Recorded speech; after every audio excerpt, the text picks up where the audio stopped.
following podcast contains spoilers for the movie Wonder Woman. Do not listen to this podcast if you've not seen the movie. What are you?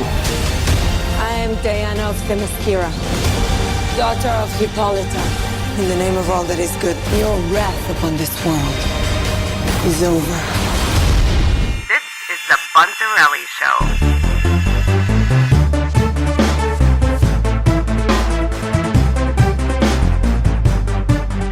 This is the Bunzarelli Show. I said back in show number 10 that this thing looked impressive, and I was really excited about it, and it's opened up to be a beast. I saw it. This thing was awesome. It was awesome. I was, excited the whole time I was there. Joining me, I got my friend Charlotte on the show.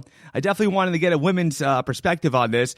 First things first, Charlotte, what did you think about it? Well, I'm right there with you. Because, look, I love superhero movies from way back. I watched Superman, Spider-Man, all the Man, Batman. I dressed up as the Joker for Halloween, So finally, we have a female lead hero, superhero. Mm-hmm. And she's unlike any of the other ones. Like, you've got your mix there. You've got your Elektra. You've got your Storm from the X-Men. You've got these different characters. Nobody was, charging the front that I know of. No. And if you know of any, please tell me. No, they've had prominent roles, but not... Storm had a leadership role in the X-Men, but not so much like a leadership role in the film. You know what I'm saying? Right. It wasn't her movie, even though she played a leader of the team. But no, not a prominent starring role of the movie. No, this is the first. Yeah, no, I'm right there with you. I went with my family today. Mm-hmm. My husband, have an 11-year-old son, a 15-year-old daughter, and I sat next to my daughter, and she's beyond brilliant. So it was good to sit there next to her and watch together the empowerment of this female role. And I really liked what the aunt had to say. Robin Wright, mm-hmm. who's an excellent actress. I've loved her since Forrest Gump. Yes. She kept saying it to her over and over, and I can't stress how important these words are, that you are stronger than you think you are. Yeah. And for my daughter to sit next to me and hear that, I think was a really great message. No, it was definitely, she was screaming power the whole time. Even her naivety amongst the other Amazons who were, when she was younger, and they're the fully trained older ones, and she's obviously the youngest. Even, she still had that strength. As far as gal-gadot, it was the perfect Wonder Woman, and I liked her look. I thought it was the perfect mix. It was sexy but powerful. It wasn't like they threw Carmen Electra in that suit, just for right. She was strong because she was a warrior. She was, right. Even her outfit, it was because, even if you go back to Julius Caesar, he's running around fighting in a skirt. It's just time frame. Yeah, it's functional. It's all fully functional. She even made a reference to it when they were trying to dress her up later in Britain. She's like, how am I supposed to fight in these clothes? As a leftover tomboy, I can appreciate not being stuck in a dress. Mm-hmm. Because I don't sit there with my legs crossed drinking tea. I'm out in the yard and doing the thing to that. And you can't wear a petticoat to do something like that, mm-hmm. especially if you're getting ready to kill some Nazis. Yeah. You need some leg space. Right? Yeah, and you saw her use that. The action scenes were awesome. Kevin Smith had actually written on Facebook, he said, the first 20 minutes of this movie are the best I've ever seen in movie making. The fight scenes and those girls demonstrating what they were doing and everything. That was, you could surpass any kind of Matrix or anything else of that level. I thought it was just awesome. It was really impressive. Let's just talk about the whole Amazon culture for a second here. Mm-hmm. They spoke hundreds of languages. Mm-hmm. They didn't body shame each other. No. They weren't scared to have, less clothes on while they're fighting and be self-conscious, I guess is what I want to say. Yeah. So there's all these messages going out to the masses now of empowered women. Yeah. And I kind of hope this helps this next generation get over some of the BS that they have to deal with, because, there's lots of images of super skinny girls out there, and, they think that's what it's supposed to be. But what's her name? I don't want to say it wrong. Wonder Woman? Yeah. I believe it's gal-gadot. Gal-gadot. Okay, so I've been saying it wrong too. Yeah, I looked it up because it's important. The reason why we're saying it wrong is because we're not from where she's from. She's from Israel. Mm-hmm. And, I really felt like a genuineness from her with her whole, we got to save these people. And so I kind of looked into that a little bit and started stalking her on Facebook and Instagram. Yeah, she's a good person because I follow her too. Like, from the for show and everything. She's a really good person. No, she is, and I think it's been passed on in her family. She had a post on Facebook from April 23rd, and it was talking about her grandpa, how much she missed him. But what she goes into is that he's from Czechoslovakia. His entire family was brutally vanished in World War II. And just because someone decided they were the wrong religion. This is her words. Oh, wow. And she says, my grandpa taught me there is no wrong religion, no wrong color, no wrong race. I was taught to love all people for what is in their heart.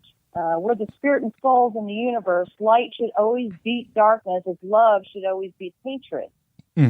So I think her philosophy kind of came through in her role in this movie. Now, it's like genuine.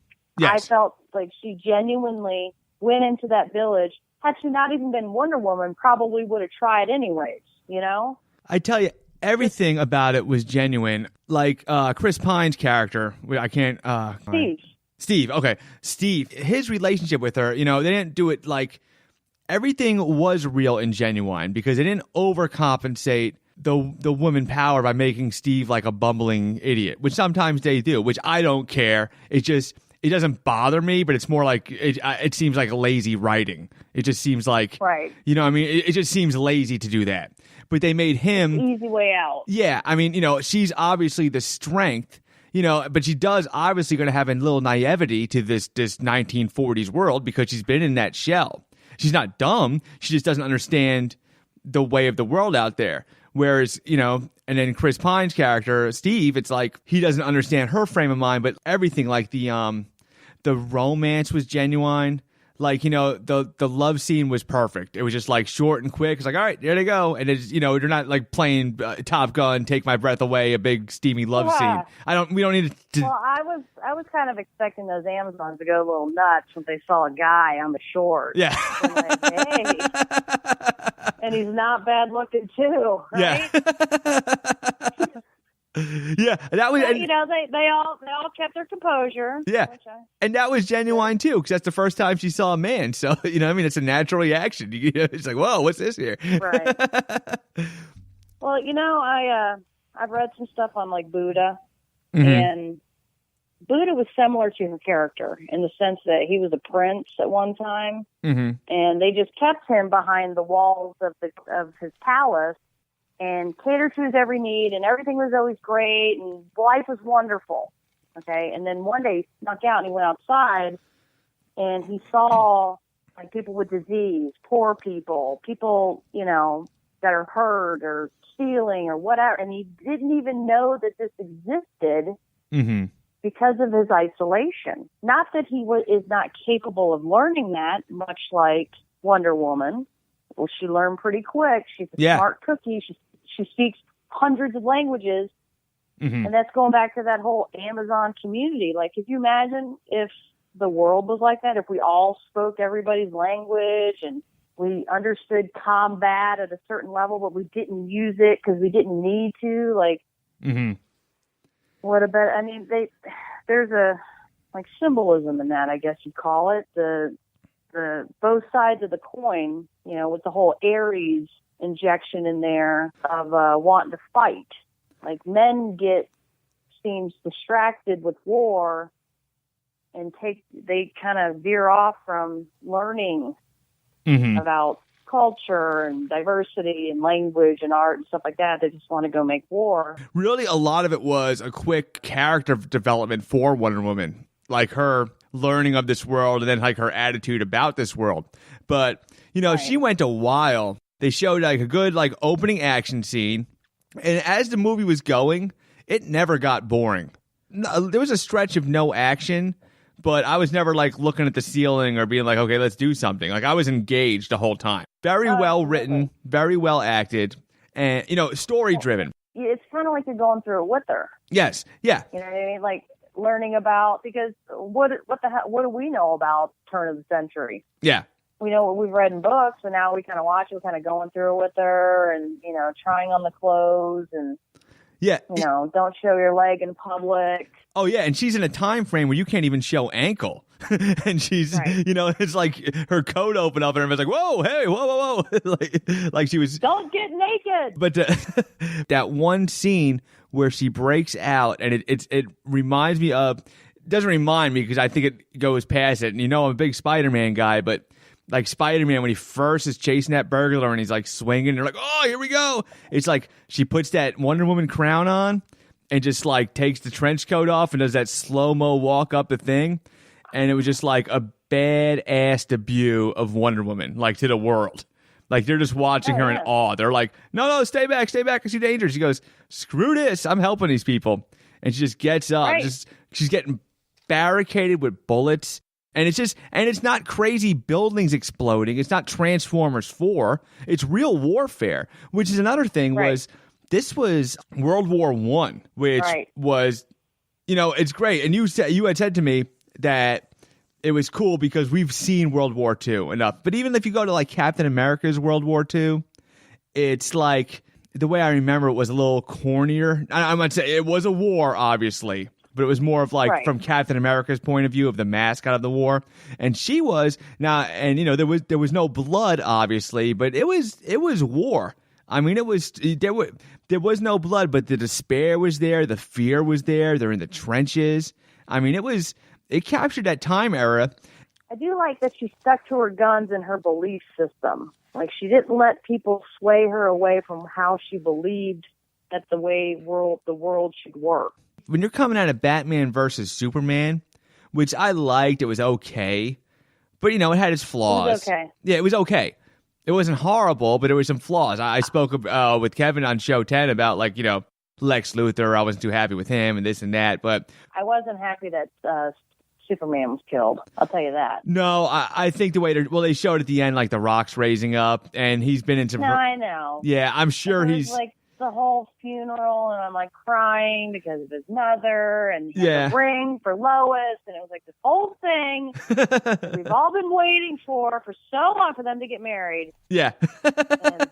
No, like I get it. I know he's coming back, but I love Henry Cavill who plays Superman. No, I'm a big fan of his Superman. Yeah, and he does it really well. I've loved him since The Tudors, which was the show, but he just has that look. And so does this girl. And my daughter was talking about the fact that she is, in a sense, a woman of color as well, because of her heritage. And, she's from Israel. And you heard her when she was leaving the island, who would she be if she stayed there, knowing that this is going to happen? Yeah, that's what they've been waiting for. That was her point. It's like, isn't this what we're here for? To protect the world? Right. Like, it's going down right now. There's a giant war. That's strength of character for you right there. She had a goal, and she met it. That shows us the women, they can do the stuff. I understand it's a movie. Yeah. I get it. But all fiction is based in reality, okay? Like Star Wars, that was that fight with George Lucas between he and his father, and there's like all this fiction comes from some place. It's not fake. There is a reality base to it. And so Wonder Woman can be a lot of young girls, women, whoever, like, beacon to look for. Like, okay, maybe they're in a hard time, and they go and they watch this movie, and they hear the aunt go, you are stronger than you think you are. And it puts this in their mindset that, yeah, you know what, maybe I can do this. And they do it.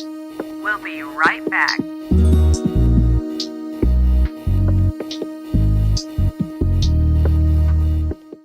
Andrews and the Buzzarelli Show have teamed up to take on Orlando.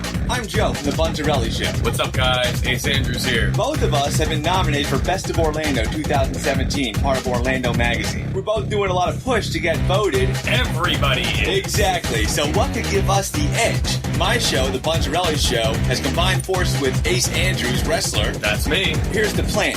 If you go to bunzarelli.com, go look for the promotional banner. It'll take you to a page where you can see everything we're nominated for. And then it'll take you to a link to the Orlando Magazine where you could vote for us. For Best Local Podcast, Vote for The Bunzarelli Show. for Best Local Big Shot, Ace Andrews. for Best Local Website, bunzarelli.com. And for Best Local Athlete, Once again, Ace Andrews. so here's the key to making this work. If you're gonna vote for the Bunzarelli Show, Make sure you vote for Ace Andrews. and if you're gonna vote for Ace Andrews, Make sure you vote for The Bunzarelli Show. go to bunzarelli.com for categories and more information and how to vote. Or I will have to wrestle every single one of you. I think since the Christopher Nolan like Batman trilogy, the Dark Knight trilogy, like DC kind of scrambled to get this Justice League thing going, to compete with the Avengers because it's DC versus Marvel Comics kind of thing, and they had this Superman that people said was like, well, it's a little darker, it's a little grayscale, but I like it because they played upon his alien tendencies and made it more realistic. DC has the cornier looking group of superheroes. They just do. Like you have Aquaman. If you think about the Super Friends, Superman, they were the goofier, but to keep them grounded, you got to give them that little monochromatic look, like to put them in that Batman era, which goes back to Batman versus Superman. And going back to that, Wonder Woman was the standout in Batman versus Superman. Like when people talk about Batman versus Superman, everybody just says, nobody says a bad thing about Wonder Woman. They're like, oh, she was awesome. And then if you even look at and here's what else I like, and this was different, this has never happened before. So now I'm into Wonder Woman, and you probably saw the same thing. So now you're in Wonder Woman, and you're watching a Justice League trailer, okay? And it made it even cooler because I was really pumped about Wonder Woman. But now that I've seen Wonder Woman, I'm like, oh, man, I need more Wonder Woman. So now I'm really pumped for Justice League. It's kind of like Fox with Deadpool and Logan. It's like this is finally like DC finding their footing. I think even now if they do some rewrites, I would not be surprised if you find out like they're doing some rewrites and stuff because they did that with Rogue One. After the success of Force Awakens and certain stuff, they're like, well, you know what? Let's change a couple things. I think it'll be I think Justice League is going to be really, really good. And I'm just looking forward to seeing more Wonder Woman. And I think she's going to be like, she's going to be giving Batman, you kind of see from the trailers, like she's Batman's right hand or he's her right hand. But, she's definitely like not playing games in that movie either. Let's be honest, Joe. Batman has gadgets. Yes. He's not the daughter of Zeus. No. Yeah, like she's the one. And I was not a big DC reader, but when I would come across it and stuff, I'd always come to me that like Batman was like a lot of the brains of the operation kind of guy. You know? Yeah, he's got the money, he's got the brains, he's got the ambition. He just doesn't have like superpowers. Yeah. So is he really a superhero? Maybe that's for another show. But I think Wonder Woman has got it going on. Like, she's on the level of Thor, who I adore. I'm old school. I ain't going to lie. I'm going to tell the whole world right now I'm 40 years old. And so with that being said, I did watch Wonder Woman when I was a kid, the TV show.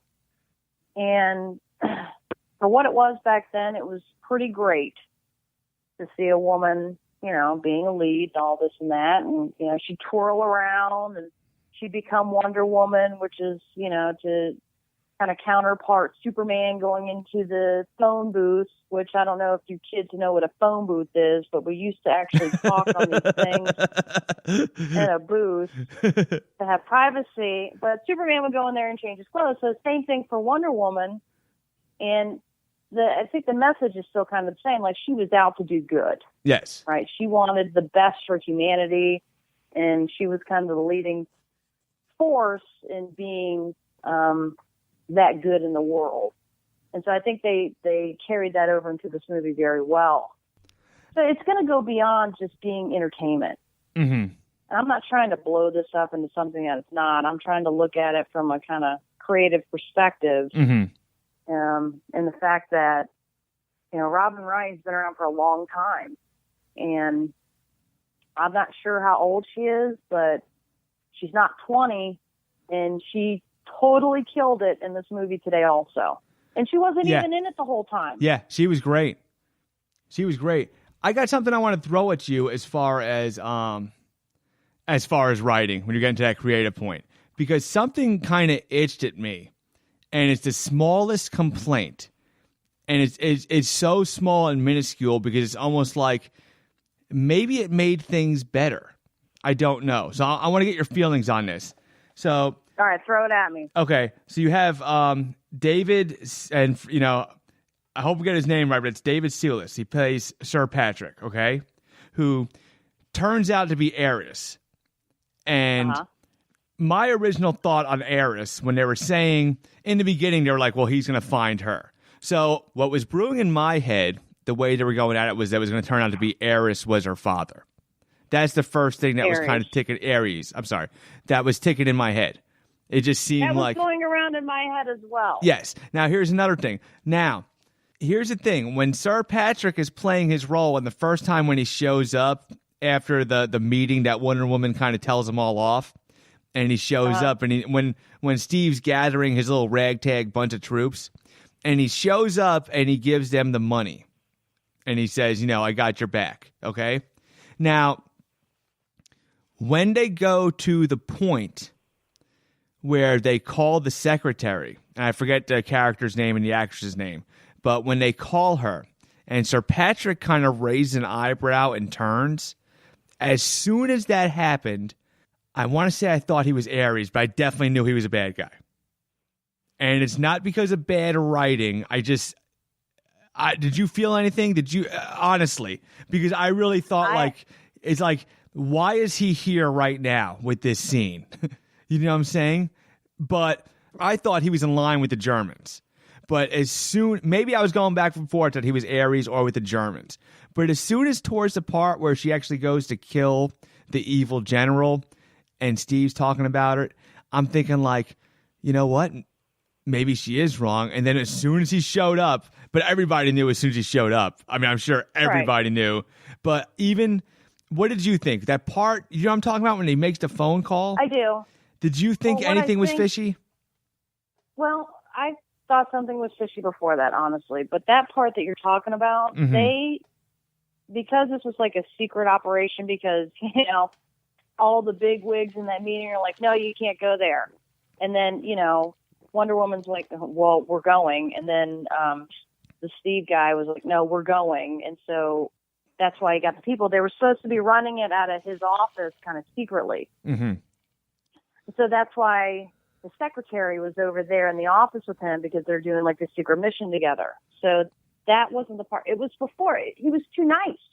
He was too forthright and here, let me help. Mm-hmm.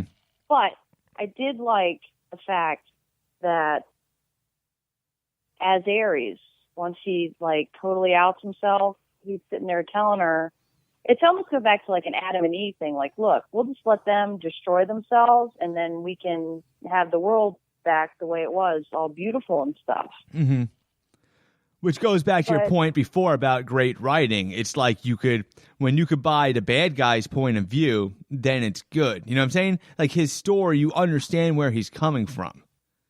Oh, yeah. Mm-hmm. Mankind is totally messing the earth. I mean, and that was at the turn of the 19th century. Imagine how he feels about it now. Mm-hmm. But no, I didn't know. I didn't think he was Ares. I thought he was with the Germans. I thought he was the bad guys. I knew he was some kind of bad guy. Yeah, at that scene, I thought he was a bad guy. And the more thinking about it, maybe that scene was necessary just to give him more screen time. She didn't forget who he was. So maybe it wasn't. Right. And it didn't ruin the movie at all. It was because it actually made it more like the Ghost. Because once she turns and he's boom, there, he's actually scary because you figure it out instantly. As soon as he shows up in that end scene, it's like the girl in the well from what's the video movie? The You know what I'm saying? It's almost like a harm. It's like she turns and he's standing there, and you know there's no reason that he's there. So it did, you know, he still had. Yeah, about the ring. It was like the girl in the well standing there. She just turns and he's just standing there, and you know he has no business being there. And you figure it out the same instant she figures it out. You figure it out, and it still had its impact. So I guess it wasn't a writing flaw. Now thinking about it, so here's what I'm thinking, because obviously DC is gonna follow along the lines of Marvel, you know, and do these individual movies and everything, especially with this Wonder Woman thing, you know, being the big crazy success that it's been. You know, I had a bunch of thoughts that I was jotting down, and one of the thoughts I had was because, you know, you have the Marvel movies and they kind of go along that same, you know, that same template of, you know, they're going to do their big Avengers movie, then there's going to have the Thor movie, then the Iron Man movie, and, you know, there are little adventures in between. But now, you started Wonder Woman off in the 1940s, okay? So now you have, you know, 60, 70, you have like 77, 80 years to play with. And you know, I saw an article from somebody, I can't remember if it was the director or the producer, and they're saying, okay, they're going to do more contemporary from Wonder Woman. I feel like I'd like to see her back in time still for the sequel. And the reason is because World War II? Yeah, or even like Vietnam. I mean, she's probably going to get the standard 3 movies. So instead of throwing her on her little adventures that are between the Justice League movies, why not just, you know, she's got the world to herself in this, you know, before Superman hits it. So maybe just, I think back in time. I'd rather just see her in her own world, not with that Justice, and I'm looking forward to Justice League, but in a Wonder Woman solo movie, I don't think I want to see that Justice League baggage. I don't know. What do you think? Well, I think you're right. I think they have a lot of time to play with, and a lot of things happened besides World War II. I mean, there was like the Cuban Missile Crisis and the Berlin Wall coming down, and like all these things happened. Mm-hmm. And so potentially she could have helped in some of those. And no, I think I would like to see that too, because they did it really well this time with the costumes and the props and the bombs. How the, you know, like Chris Pine picked up a bomb when he was flying away before she saved him, and he like picked up a little bomb and like chucked it out. Like that's how they used to have to do it. Mm-hmm. So I like the authenticity of that. Plus, you get to learn a little bit about history in the process, which, you know, God forbid we'd all learn a little something while we're watching something. Yeah. How many buildings do we need to be, you know, see like blowing up and, you know, these you know, we have Justice League for that. So, yeah, these smaller scale, put her in the real world. I think, like I said, it was interesting. It was really just, you know, once again, go back to Captain America. Captain America had the war for the sake of telling the story. But in Wonder Woman, the war was really part of the story. You know what I mean? So I'd like to see how, she progresses with the world and the world event, what else she comes into and everything. So, yeah, you know. Right, because at the end of it, she's like typing on her tablet. They didn't have tablets on the Amazon island. Yeah. So she's a smart cookie. Yeah. Oh, yeah, she's definitely never went back, at least, you know, or she went back to visit maybe, but, you know, she's definitely been around the normal world for a while when we meet up with her in Batman versus Superman. Definitely a success. I was enjoying it the whole time, you know, and I went to go see it, and I was like, it wasn't like I need to see it for the sake of the podcast. It was like I really wanted to see this movie. I genuinely really wanted to see this movie. I really was more excited, genuinely was more excited about this one movie more than Justice League because it looked different, almost like a perfect movie. You know, as far as like the superhero stuff, and even like, you know, it was a great movie. I think somebody that wasn't a big superhero movie fan would enjoy it. And absolutely, it was fantastic. Gal-Gadot, we've seen her throughout the years. She was in Fast 5. Okay. Fast and the Furious 5. So you've seen this progression of her acting, and you know she just totally nailed it. Mm-hmm.